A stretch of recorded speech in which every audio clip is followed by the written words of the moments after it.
This is Newcap News with Connor Chan.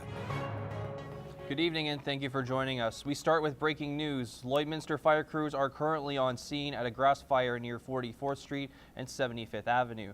There are reports the fire stretches along the train track all the way to Blackfoot. Strong northwest winds are gusting up to 50 kilometers an hour, which is making it difficult for firefighters on scene.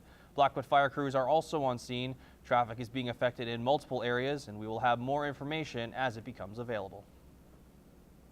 Well, to Two Hills, where a feedlot operator allegedly placed manure in a field which has been impacted by rising waters from spring melts. The Reeve of the county says how provincial officials are involved. What we have done is, through our Ag Service Board, we've made contacts to the province, Alberta Health Services, to ensure that the wells in the area are not contaminated in any way.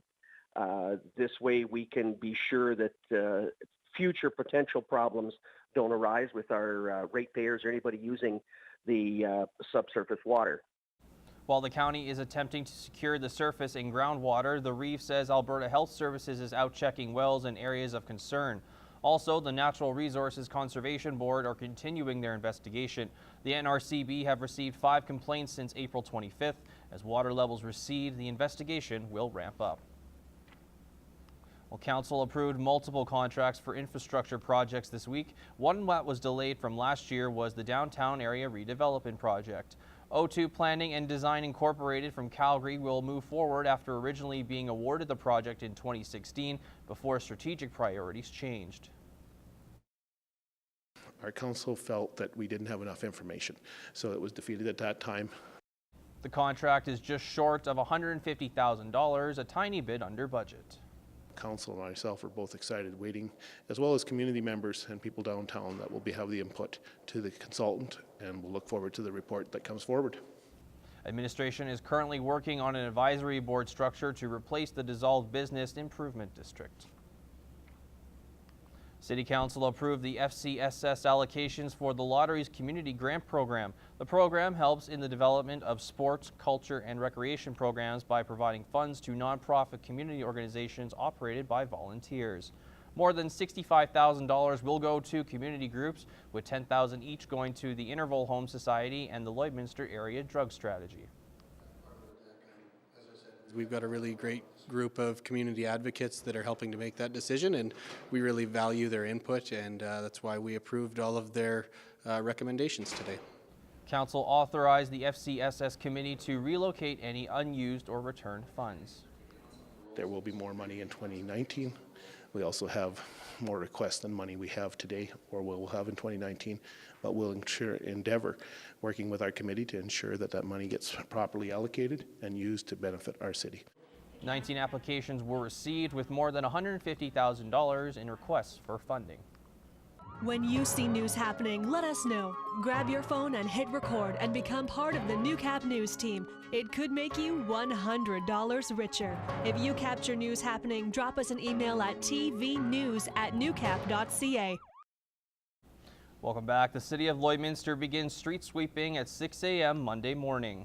Weather permitting, sweeper units will operate around the clock during the cleanup, which typically runs 6 to 10 a.m. before moving on to other areas. Signs will be posted in affected residential neighborhoods at least 36 hours prior to sweeping. Residents are advised to move vehicles and collection carts in advance of operations. You can park in affected areas over the weekend as long as vehicles are removed by the following Monday. Residential street sweeping follows curbside collection zoning, which can be found on the city website. Anyone with questions can also call the city's general contact number and find updates on the city's social media platforms.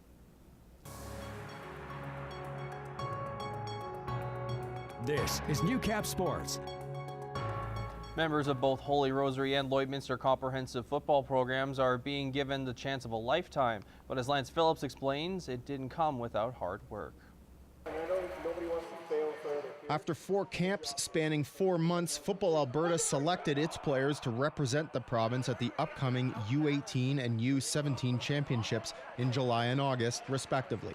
Of the 80 players selected out of 400, 6 are part of either the Lloydminster Comprehensive Barons or Holy Rosary Raiders football teams. It's an incredible opportunity that started with overwhelming feelings of finding out they'd made the team. I felt really proud because I got cut like U16 last year, so to make the U18 now, it's just, I feel like I accomplished something. A lot of excitement. Like, I've worked hard for it, and to have it pay off, that was a really cool thing. Being part of any elite team brings experiences that aren't available to regular players. It's the types of experiences that can change an athlete's perspective on the sport.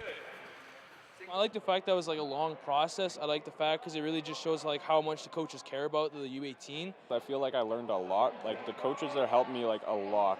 Like I gained so much more experience and I learned so much more new things from it. Just the kids that I played with and like how good they are compared to the kids that we play here.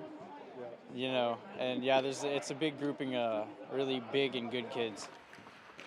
And having nearly 10% of the talent originating from a town of under 40,000 says a lot about the border city's football scene.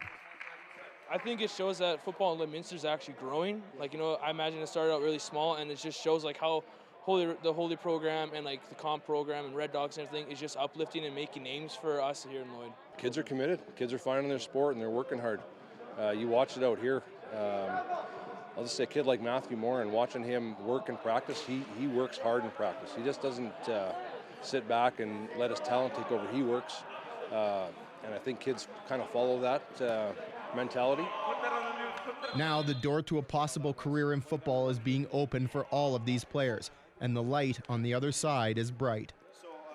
Now they're getting world-class coaching. They're getting guys that, you know, are at CIS or junior or really successful high school coaches. So they're going to experience things in camps now and in practice sessions that they might not get here. It opens a lot of doors because they're going to be scouts at the Canada Cup and they're going to watch me play and hopefully they see potential in me. Lance Phillips, Newcap Sports, Lloydminster.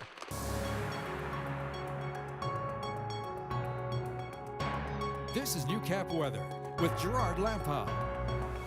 Welcome back, everyone. So certainly we're dealing with a fluid situation along Highway 16. The smoke affecting visibility, as you can well imagine, there along between range roads 14 and 20 at the moment there, and traffic has been blocked at the, if you're trying to head up 75 Ave heading north, it's been blocked off at the Highway 16 intersection there, or 44th Street as you're coming through Lloydminster. So that's what we're dealing with, and we're hoping that the fire crews can get a handle on that.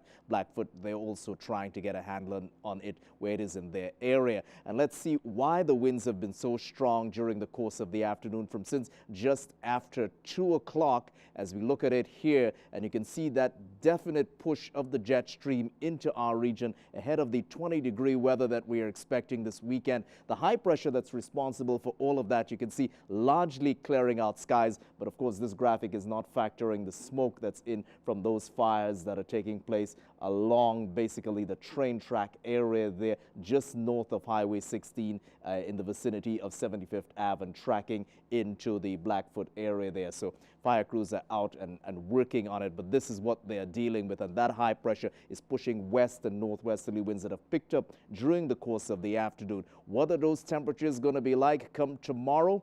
Well, we've been seeing it all week. It's a 20-degree weather weekend. We could see 22 in Marwayne, 21 out to Bonneville, 20 around Lloydminster and our areas there. And the wind as well will stick around with that to pump those temperatures up. It's already beginning even as we speak. We're seeing that during the course of the afternoon. 22 out to Edmonton, 21 around Wainwright, Provost, Macklin areas, and heading off to the northeast, even 18 are there for Isla Cross, so some of it pushing in their directions. 20 in St. Walburg and Maidstone, and 22 out to North Battleford. Lots of area producers are making a push at it to get seeding season on the way, and that will continue again come tomorrow. So look out for the movement of seeders along area highways as producers are trying to get to their fields. Let's head across the country. It's 15, a mix of sun and cloud in Vancouver. Similar story in Edmonton for 21. 10 out to Whitehorse, 3 in Yellowknife. 24 degrees Celsius in Regina there for a mix of sun and cloud. 20 in Winnipeg. Let's head over to Toronto now because things have cooled off there. Cold front, all of the active weather, in fact, is out east from southern Ontario and stretching up into Quebec. Showers in Quebec for 8, 11 in Toronto. They had severe thunderstorm warnings and wind warnings, and some of the wind gusts in the GTA, the area there, recorded anywhere from about 80 pushing at times towards 100K there. 1 in St. John's, and 8 with foggy patches in Halifax, and -9 mainly sunny out to Iqaluit. So back to the Battlefords then. 21 partly sunny skies, 4 in the early hours of the morning, looking for 22 tomorrow as your daytime high in the Battlefords and area. 16 at the moment in our Cold Lake there and parts of the Lakeland region. 3 on the overnights and looking for 21 come tomorrow. Winds west and we'll round it off 10, 15, getting into the 20K range there. For ourselves, we're at 18, down from 19 earlier, 6 in the early hours of the morning and looking for 20 tomorrow as our daytime high. 25 on Sunday, 20 on Monday. There's a 40% chance for showers going into Tuesday morning. 20 on Tuesday, mind you. 14 Wednesday, so the cooler air coming in after that burst of heat. 9 on Thursday, 17 next Friday. Connor, that's a look at it the next 7 days. Back to you for Agriculture News.